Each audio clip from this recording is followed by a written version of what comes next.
깊은 산골, 안개가 자욱한 새벽마다 한 부부의 간절한 기도 소리가 울려 퍼집니다. 산신령님, 저희에게 아이 하나만 내려주세요. 평생 정성으로 키우겠습니다. 가난했지만 마음만큼은 따뜻한 이 부부에게는 하나의 소원이 있었습니다. 바로 아이를 갖는 것이었어요. 10년이 넘도록 빈 방을 바라보며 흘린 눈물이 얼마나 많았는지 모릅니다. 마을 사람들은 이렇게 말했습니다.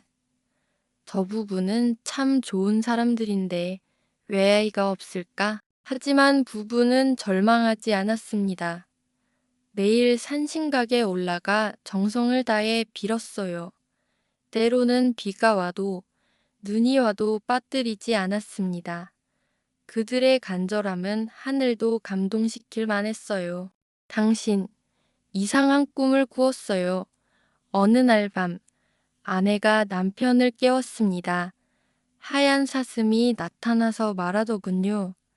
곧 2년의 아이가 태어날 거라고요. 남편도 눈을 비비며 말했습니다. 나도 같은 꿈을 꾸었소. 그 사슴의 눈빛이 참 신비로웠어요. 두 사람은 서로의 손을 꼭 잡고 떨었습니다. 같은 꿈을 꾸다니 이것이 우연일까요? 그들은 산신령의 응답이라고 믿었습니다. 그리고 정말로 얼마 지나지 않아 기적이 일어났어요. 아내의 몸에 새로운 생명이 자라기 시작한 것입니다. 부부는 눈물을 흘리며 감사의 기도를 올렸습니다. 10달의 기다림 끝에 귀한 딸아이가 태어났습니다. 아이는 태어나자마자 울지 않고 맑은 눈으로 세상을 바라보았어요. 그 눈빛은 마치 모든 것을 이해하는 듯 했습니다. 이 아이 이름은 연화라고 지으시오. 남편이 말했습니다. 연구처럼 깨끗하고 향기롭게 자라라는 뜻이오. 마을 사람들이 아이를 보러 왔을 때 모두가 감탄했습니다. 이렇게 맑은 아이는 처음 봅니다. 분명 특별한 인연을 가진 아이예요. 연화는 정말로 평범한 아이가 아니었어요. 짐승들도 연화를 보면 다가와 친근하게 굴었고 새들도 어깨에 안곤 했습니다. 마을 전체가 연화의 존재만으로도 박아지는 것 같았어요. 연화가 5살이 되었을 때 놀라운 일이 일어났습니다. 날개가 부러진 새 한 마리가 마당에 떨어져 있었어요. 연화는 조심스럽게 새를 손에 올리고 말했습니다. 아프지 마. 금세 나을 거야. 그런데 정말로 새의 날개가 다시 펴지더니 힘차게 날아올랐어요. 연화가 새를 고쳤다고 마을에 소문이 퍼졌습니다. 그 후로도 비슷한 일이 계속 일어났어요. 병든 강아지, 다친 고양이, 시든 고까지도 연화의 손길이 닿으면 생기를 되찾았습니다. 사람들은 연화를 작은 선녀라고 불렀어요. 부모는 자랑스러우면서도 한편으로는 걱정이 되었습니다. 너무 특별한 아이는 오래 곁에 두기 어렵다는 옛말이 있었거든요. 연화가 9살이 되던 해 가을, 이상한 일이 시작되었습니다. 늘 건강했던 연화가 자주 멍하니 하늘을 바라보며 말했어요. 엄마, 저 구름 너머에 누군가 저를 부르는 것 같아요. 어머니는 불안한 마음에 연화를 꼭 안았습니다. 무슨 소리니? 우리 연화야. 겨울이 오자 연화는 점점 여유어갔습니다. 음식도 잘 먹지 않고 잠도 설쳤어요. 의원을 불러도 별다른 병을 찾을 수 없었습니다. 아이의 몸은 건강한데 마치 영혼이 어디론가 떠나려 하는 것 같습니다. 의원의 말에 부모는 가슴이 철렁했어요. 그들은 하늘에 더욱 간절히 기도했지만 운명의 수레바퀴는 이미 돌기 시작했습니다. 엄마, 아빠, 저는 잠시 멀리 가야 해요. 10살이 된 연화가 어느 날 조용히 말했습니다. 하지만 걱정하지 마세요. 언젠가 다시 만날 거예요. 부모는 연화의 말뜻을 알면서도 받아들일 수 없었어요. 그들은 연화의 침상을 지키며 밤을 태웠습니다. 어느 새벽, 연화는 마지막 말을 남겼습니다. 엄마, 아빠, 저를 키워주셔서 고마워요. 받은 사랑을 꼭 갚을게요. 그리고 조용히 눈을 감았어요. 연화의 얼굴은 마치 편안히 잠든 것처럼 고왔습니다. 부모는 슬픔에 잠겼지만 이상하게도 연화가 한 약속을 믿게 되었어요. 우리 딸이 다시 돌아올 거야. 연화의 영혼이 저승길을 걸어가는데 익숙한 모습이 나타났습니다. 바로 꿈에서 보았던 하얀 사슴이었어요. 사슴은 인자한 목소리로 말했습니다. 연화야, 너는 전생에 부모님께 큰 은혜를 받았지만 다 갚지 못했구나. 어린 나이에 먼저 떠나게 되어 효도할 시간이 부족했지.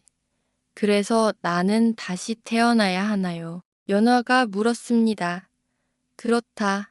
하지만 이번에는 다른 모습으로 태어나 진정한 보훈을 해야 한다. 받은 은혜를 온전히 갚는 것. 그것이 너의 사명이란다. 연화는 고개를 끄덕였어요. 알겠습니다. 꼭 은혜를 갚겠어요.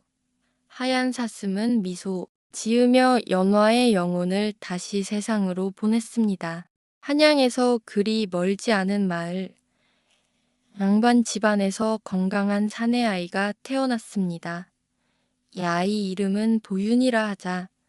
아버지가 말했어요. 도윤은 연화와는 전혀 다른 환경에서 자랐습니다. 부족함 없는 생활, 좋은 스승, 밝은 미래가 보장된 삶이었어요. 하지만 도윤에게는 특별한 점이 있었습니다.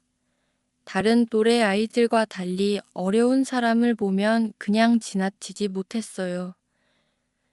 레나는 자꾸 남을 도와주고 싶을까? 도윤은 스스로도 이해할 수 없는 마음을 품고 있었습니다. 그것은 바로 전생에서 온 영혼의 기억이었어요. 도윤이 15살이 되던 해 집 근처에 허름한 초가집에 혼자 사는 할머니가 있었습니다. 마을 사람들은 저 할머니는 이상해. 가까이 가지 말라고 했어요. 하지만 도윤은 그 집 앞을 지날 때마다 가슴이 먹먹해졌습니다. 마치 오래전부터 알고 있던 사람을 다시 만난 것 같은 느낌이었어요. 할머니, 제가 도와드릴 일이 없을까요? 어느 날 도윤이 용기를 내어 말했습니다. 할머니는 깜짝 놀라며 도윤을 바라보았어요. 그 순간 할머니의 눈에서 눈물이 흘렀습니다. 얘야, 너는 왜 이렇게 낯이 익지? 할머니는 떨리는 손으로 도윤의 얼굴을 어루만졌어요. 두 사람 모두 설명할 수 없는 그리움을 느꼈습니다. 그날부터 도윤은 매일 할머니 집을 찾았습니다. 장작을 패주고 물을 길어주고 청소도 도와드렸어요. 할머니는 도윤을 보며 자주 중얼거렸습니다. 이상해. 자꾸 우리 연화가 생각나는구나. 연화요? 연화가 누구세요? 도윤이 물었어요. 아주 예쁜 딸이 있었는데 어린 나이에 하늘로 갔단다. 그 아이가 너처럼 다정했지. 할머니의 말을 들은 도윤은 가슴이 두근거렸습니다. 왜 그런지 모르지만 그 이야기가 남의 일 같지 않았어요. 밤에 꿈을 꾸면 자주연화라는 이름이 나오곤 했는데 그것과 관련이 있는 걸까요? 그해 겨울은 유난히 추웠습니다. 눈이 무릎까지 쌓이고 바람이 매섭게 불었어요. 다른 사람들은 집 안에만 있었지만 도윤은 할머니가 걱정되어 눈길을 헤치고 찾아갔습니다. 할머니 집은 차갑게 식어 있었고 할머니는 이불 속에서 덜덜 떨고 계셨어요. 할머니, 괜찮으세요? 도윤은 자신이 입던 두꺼운 외투를 벗어 할머니께 덮어드렸습니다. 그리고 얼어붙은 아궁이에 불을 지피고 약초차를 끓여드렸어요. 밤새도록 할머니 곁을 지키며 등을 문질러 드렸습니다. 얘야, 너는 어찌 이렇게 나를 챙겨주느냐? 내가 무엇을 해준 것도 없는데. 할머니는 눈물을 흘리며 말씀하셨어요. 며칠 후 할머니는 기운을 차렸습니다. 그리고 도윤을 불러 앉히더니 떨리는 목소리로 말했어요. 얘야, 이제 말해줄 때가 된 것 같구나. 사실 나는 내 전생의 어머니란다. 도윤은 깜짝 놀랐습니다. 전생의 어머니요. 그래, 너는 연하였다. 내가 그토록 사랑했던 딸이었어. 하지만 어린 나이에 먼저 세상을 떠났지. 나는 그 후 너무 슬퍼서 홀로 살아왔단다. 그런데 이렇게 다시 만나게 되는구나. 할머니의 말을 듣는 순간 도윤의 머릿속에 모든 기억이 되살아났어요. 연어였을 때의 따뜻한 부모의 사랑, 일찍 떠나야 했던 아쉬움, 그리고 다시 태어나 은혜를 갚겠다는 약속. 어머니, 도윤은 무릎을 꿇고 할머니 앞에 엎드렸습니다. 용서해 주세요. 전생에서 효도를 다하지 못해 죄송합니다. 이제라도 제대로 보답하겠습니다. 할머니는 도윤을 꼭 안으며 울었어요. 얘야, 다시 만날 수 있어서 고맙구나. 이것만으로도 충분하다. 하지만 도윤의 마음은 결연했습니다. 그는 자신의 집으로 돌아가 부모님께 말씀드렸어요. 아버지, 어머니, 제가 모셔야 할 분이 계십니다. 부모님은 처음에는 반대했지만 도윤의 간절한 마음을 알고 허락해 주셨습니다. 그 할머니를 우리 집으로 모셔와라. 함께 모시자. 도윤은 감사의 눈물을 흘렸어요. 할머니를 모신 후 도윤의 하루는 할머니를 중심으로 돌아갔습니다. 새벽에 일어나 따뜻한 차를 끓여드리고 할머니가 좋아하시는 음식을 정성껏 준비했어요.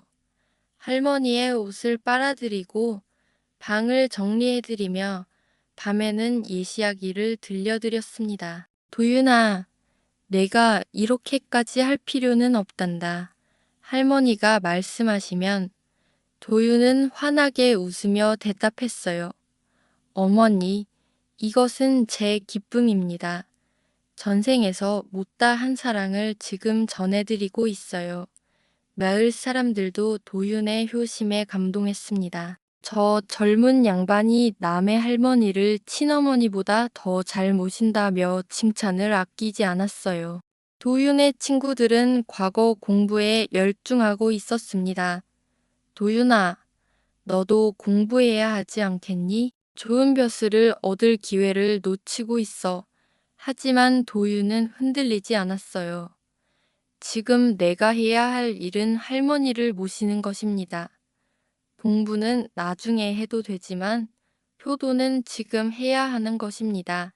할머니는 도윤의 마음을 알고 계셨습니다. 얘야, 나 때문에 내 앞길을 막으면 안 되는데. 어머니, 제 앞길은 어머니와 함께하는 것입니다. 다른 길은 생각하지 않아요. 도윤의 확고한 의지를 본 할머니는 더 이상 말리지 않으셨어요. 오히려 이런 아들을 둔 것이 자랑스러웠습니다. 도윤의 효행은 마을을 넘어 멀리까지 알려졌습니다. 관아에서도 소문을 듣고 사람을 보내 확인해 보았어요. 정말로 혈육도 아닌 할머니를 이렇게 극진히 모시는가? 확인 결과 소문이 사실이었습니다. 도윤은 할머니를 위해 자신의 모든 것을 바치고 있었어요. 우리도 도윤을 본받아야 한다. 마을 전문의들이 말했습니다. 그들도 자신의 부모와 동네 어른들을 더욱 잘 모시기 시작했어요. 도윤, 하나의 효행이 온 마을에 선한 영향을 미친 것입니다. 선행은 이렇게 퍼져나가는 것이구나. 사람들은 도윤을 보며 깨달았어요. 도윤의 지극한 정성 덕분에 할머니는 점점 건강해지셨습니다. 이전에는 자주 아프셨는데 이제는 웃음소리가 집안에 가득했어요. 얘, 내가 이렇게 행복할 수 있을 줄 몰랐구나. 내가 있어 매일이 즐겁다. 할머니의 얼굴에는 항상 미소가 떠나지 않았습니다. 두 사람은 함께 산책도 하고 꽃도 기르고 새들에게 먹이도 주었어요. 연하였을 때처럼 도윤도 동물들과 잘 어울렸습니다. 역시 같은 영혼이구나. 할머니는 흐뭇하게 바라보셨어요. 평범한 일상이지만 그 안에는 깊은 사랑과 은혜가 흘러넘쳤습니다. 도윤이 20살이 되던 해 봄, 할머니가 말씀하셨습니다. 얘야, 나는 이제 마음이 편안하다. 받은 은혜를 다 갚았구나. 도윤은 불안한 마음에 물었어요. 어머니, 무슨 말씀이세요? 전생에서 너를 일찍 보낸 것이 늘 마음에 걸렸는데, 이제 내가 이렇게 효도해주니 모든 게 풀렸단다. 할머니는 요즘 자주 하늘을 바라보며 중얼거리셨어요. 이제 갈 때가 되었나 보구나. 도윤은 그런 할머니가 걱정되어 더욱 세심하게 모셨습니다. 혹시나 하는 마음에 하루도 할머니 곁을 떠나지 않았어요. 두 사람 모두 다가오는 이별을 예감하고 있었습니다. 어느 조용한 저녁, 할머니가 도윤을 불렀습니다. 얘야, 이리 와서 내 손을 잡아라. 할머니의 손은 따뜻했지만 힘이 없었어요. 나는 참으로 행복했다. 전생에서도, 이 생에서도 너 같은 아이를 두어서 말이야. 할머니의 목소리는 점점 작아졌습니다. 어머니, 아직 갈 때가 아니에요. 저와 더 함께해요. 도윤이 애원했지만 할머니는 고개를 저었어요. 예약 은혜라는 것은 이렇게 이어지는 거란다. 너에게서 받은 사랑을 이제 다른 이에게 전해주어라. 그것이 바로 보은의 진정한 의미다. 할머니의 마지막 가르침이었습니다. 할머니가 눈을 감는 순간 놀라운 일이 일어났습니다. 할머니의 몸에서 은은한 빛이 나기 시작했어요. 그 빛은 점점 강해지더니 할머니의 모습이 서서히 변하기 시작했습니다. 바로 전생에서 본 그 하얀 사슴의 모습으로 말이에요. 얘야, 이제 알겠느냐? 나는 산신령의 사자였단다. 너희 부모 자식의 인연을 맺어준 것도 이번에 다시 만나게 한 것도 모두 하늘의 뜻이었다. 하얀 사슴이 된 할머니가 말했어요. 받은 은혜를 갚는 마음, 그것이 세상을 밝히는 빛이란다. 그리고 사슴은 하늘로 날아올라 사라졌습니다. 도윤은 그제야 모든 것을 깨달았습니다. 자신이 연화로 살았던 전생, 일찍 떠나면서 다하지 못한 효도, 그리고 다시 태어나 진정한 보은을 완성한 이번 생까지 모든 것이 하늘이 내린 소중한 가르침이었어요. 은혜를 갚는 것, 그것이 사람의 도리구나. 도윤은 눈물을 닦으며 다짐했습니다. 이제 도윤에게는 새로운 사명이 있었어요. 할머니에게서 배운 사랑을 세상에 전하는 것이었습니다. 그는 마을의 외로운 노인들을 찾아가 돌보기 시작했어요. 부모 잃은 아이들에게는 따뜻한 밥을 해주고 공부도 가르쳐 주었습니다. 받은 사랑을 나누어 주는 것, 그것이 진정한 보은이다. 도윤의 철학이었어요. 모은 선비가 왔다. 마을마다 도윤을 반기는 소리가 들렸습니다. 도윤은 어디를 가든 어려운 사람들을 도왔어요. 병든 사람에게는 약을 구해주고 가난한 집에는 쌀을 나누어 주었습니다. 글을 모르는 아이들에게는 무료로 가르쳐 주었어요. 선비님은 왜 이렇게 남을 도와주시나요? 사람들이 물어보면 도유는 항상 같은 대답을 했습니다. 우리는 모두 누군가에게 은혜를 받고 살아갑니다. 그 은혜를 기억하고 갚는 것이 사람의 도리이지요. 도윤의 말은 많은 사람들의 마음을 움직였어요. 그들도 자신이 받은 은혜를 되돌아보게 되었습니다. 도윤의 선행은 점점 널리 퍼져나갔습니다. 처음에는 한 마을에서 시작된 작은 실천이 고을 전체로, 그리고 이웃 고을까지 번져갔어요. 은혜를 잊지 말고 반드시 갚자는 도윤의 가르침이 많은 사람들의 마음에 뿌리를 내렸습니다. 젊은이들은 부모를 더욱 공경하게 되었고, 부자들은 가난한 이웃을 돌보기 시작했어요. 서로 도우며 살아가는 아름다운 세상이 조금씩 만들어져 갔습니다. 한 사람의 선행이 이렇게 큰 변화를 만들어내는구나. 관아의 온님도 감탄했어요. 도유는 자신도 모르게 세상을 바꾸는 씨앗이 되고 있었습니다.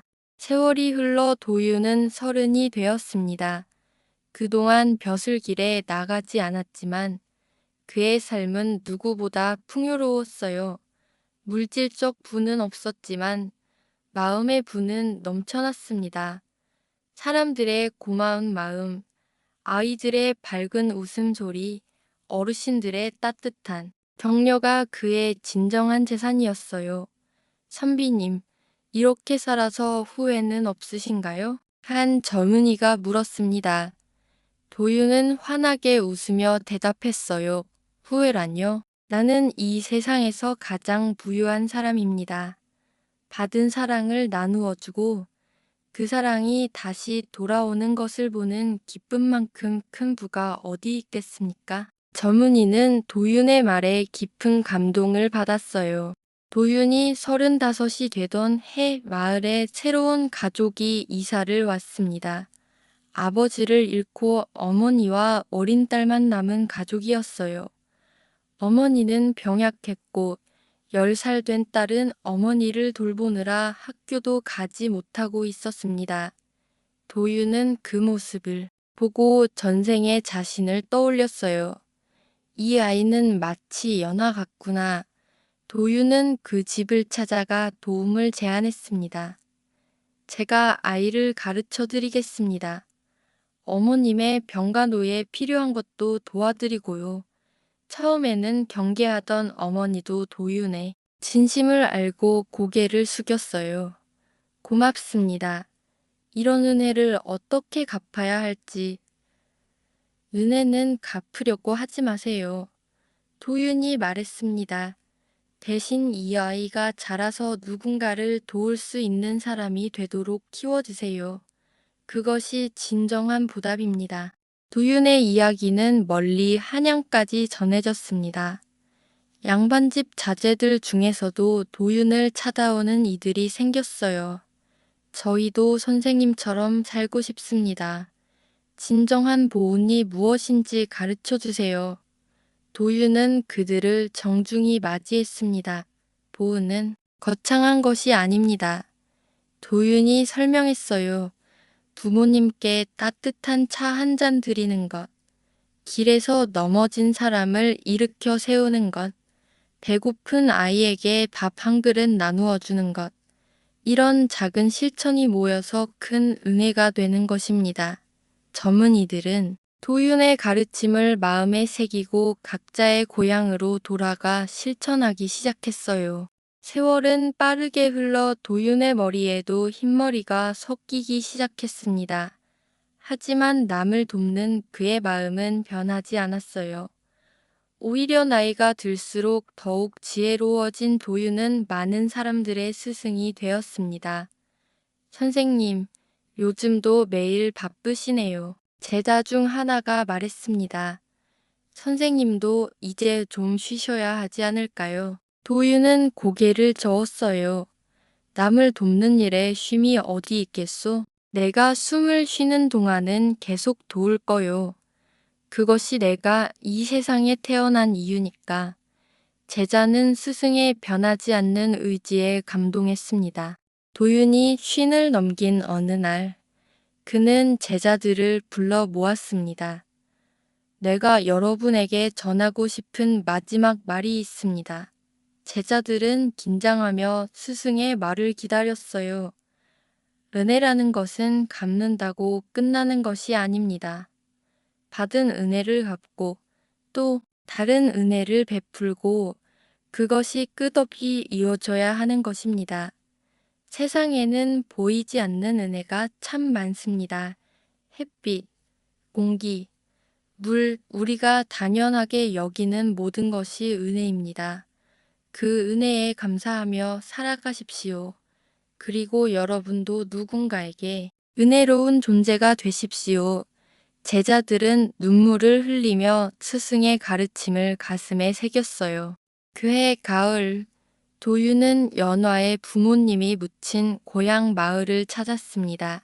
아버지, 어머니, 연화입니다. 늦었지만 찾아왔어요. 도윤은 무덤 앞에서 오랫동안 절을 올렸어요. 전생에서 받은 사랑, 이번 생에서 갚았습니다. 많은 사람들에게 사랑을 나누어 주었고 은혜의 고리를 이어갔습니다. 이제야 마음이 편안합니다. 바람이 불어와 나뭇잎들이 살랑거렸어요. 마치 부모님이 수고했다고 말씀하시는 것 같았습니다. 그날 밤 도윤은 부모님 곁에서 평화롭게 잠들었습니다. 다음 날 아침 마을 사람들이 발견했을 때 도윤의 얼굴에는 환한 미소가 떠나지 않았어요. 그리고 신기하게도 그의 몸 주위에는 하얀 연화꽃들이 피어 있었습니다. 저 꽃들은 연화꽃이야. 옛날 우리 마을 연화 아이를 기리는 꽃이지. 한 노인이 말했어요. 사람들은 그제야 깨달았습니다. 도윤이 바로 연화의 환생이었다는 것을 말이에요. 도윤의 이야기는 전설이 되어 후세에 전해졌습니다. 사람들은 그를 보은 선비라고 불렸고 매년 그를 기리는 축제를 열었어요. 그 축제에서는 은혜를 갚은 사람들의 이야기를 나누었습니다. 받은 은혜는 반드시 갚아야 한다는 도윤의 가르침은 수백 년이 지난 지금까지도 사람들의 마음속에 살아있어요. 어려운 일이 있을 때마다 사람들은 도윤의 이야기를 떠올렸습니다. 나도 누군가에게 받은 은혜가 있지 않을까? 그 은혜를 어떻게 갚을 수 있을까? 하고 말이에요. 이 이야기는 전생에서 부모에게 받은 사랑을 다 갚지 못한 연화가 다시 도윤으로 태어나 진정한 보은을 완성한 감동적인 설화입니다. 연화는 어린 나이에 세상을 떠나면서 부모에 대한 효도를 다하지 못한 것을 후회했어요. 하지만 하늘이 내린 두 번째 기회를 통해 도윤으로 환생하여 전생의 어머니를 극진히 모시며 받은 은혜를 온전히 갚았습니다. 도윤의 효행은 개인적인 보은을 넘어 사회 전체에 선한 영향을 미쳤어요. 그의 가르침과 실천은 많은 사람들로 하여금 자신이 받은 은혜를 되돌아보게 했고 서로 돕고 사는 아름다운 공동체를 만들어갔습니다. 비록 세월이 흘러 도윤은 세상을 떠났지만 그의 정신은 오늘날까지도 우리에게 깊은 울림을 주고 있어요. 받은 은혜는 잊지 말고 작은 것이라도 꼭 갚아라. 그것이 사람의 도리다라는 메시지는 현대를 살아가는 우리 모두에게 소중한 교훈이 되고 있습니다. 지금까지 이야기를 들어주어서 감사합니다. 이야기를 제작하는데 큰 힘이 될 수 있도록 구독, 좋아요를 부탁드립니다.